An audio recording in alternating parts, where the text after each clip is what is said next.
In an anxious voice. I've just found out that these skates aren't the sort of skates that have brakes. They went faster and faster. Two dogs were pulling a rubbish bag to pieces, but they stopped to watch Katy and the crocodile go by. They're having fun, barked Black Dog. Well, let's go along too, shall we? Said Spotted Dog. This rubbish bag is a very disappointing one. So the two dogs joined in too, wagging their tails and waving their tongues as they ran. Whiz, whiz, wag, wag. When they were further down the hill, they came across rich old Mr. Whisker tucked into his wheelchair, being wheeled across the footpath to his car by his dashing nurse, who was called Nurse Frolic. A chauffeur was holding the car door open and bowing, but unfortunately, as Katy and the crocodile whizzed by, they brushed against the wheelchair, which spun round 3 times and then joined in the downhill whiz and wag procession. "Isn't it fun?" Katy called to Mr. Whisker. "Hooray! Here we go!" he shouted most enthusiastically, glad to get away from Nurse Frolic and the chauffeur, who were both very bossy and always said they were only bossy for his own good. "I'm going to stop when the crocodile stops," shouted Katy. "So am I," agreed Mr. Whisker. "These crocodiles know a thing or two."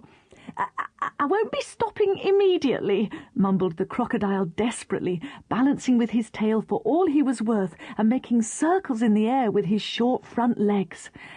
"Isn't he clever?" yapped Black Dog. "Yes," panted Spotted Dog. "He keeps pretending he's going to fall over, and then he never quite does."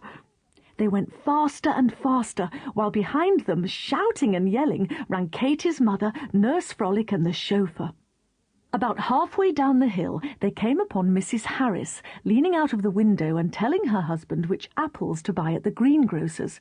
She was holding their baby, a fine boy named Samson. "Not those green ones," she was saying, "and not the very red ones." But just then she heard a whizzing sound and saw the crocodile, Katy, Mr. Whisker, Black Dog, Spotted Dog, 13 wheels and 8 paws, all speeding towards her. She got a terrible fright. "Oh!" she screamed, and dropped the baby. Luckily, as the crocodile shot under her window, waving his short little arms, he just happened to catch little Samson and carried him off at great speed. "Whiz!" went the crocodile and Samson.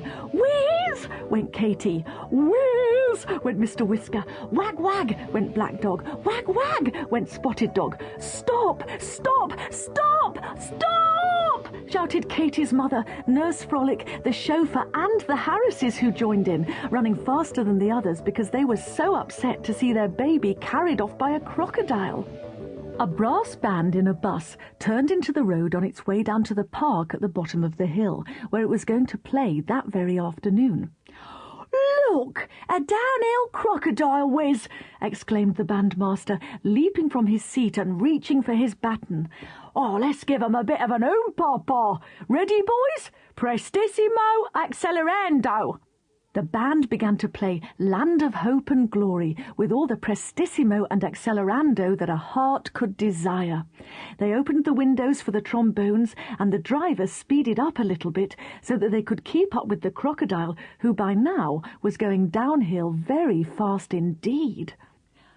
Up in a tall building in the heart of the city, a military man called General Confusion was pacing up and down impatiently. Every now and then he looked out of the window, swore, and went back to his impatience and his pacing. It was years and years and years since there had been a war, and he was very cross about it. He had had a grand uniform and a whole army for years and years and years, and absolutely nothing had happened. Then, as he looked out of the window, he thought he saw something ominous whizzing down the hill, as if it were about to launch an attack on the park gates. "Enemies at last!" shouted General Confusion. "We are being invaded!" Then he took his brass bugle, leaned out of the window, and blew a gallant blast on it. "Tarantara! Tarantara!" Out rushed the majors and the captains and the sergeant majors and the ordinary soldiers, all armed with bazookas and blunderbusses and ready for battle and bloodshed. "Forward!" shouted the general. "Defend the bottom of the hill! Protect the gates of..."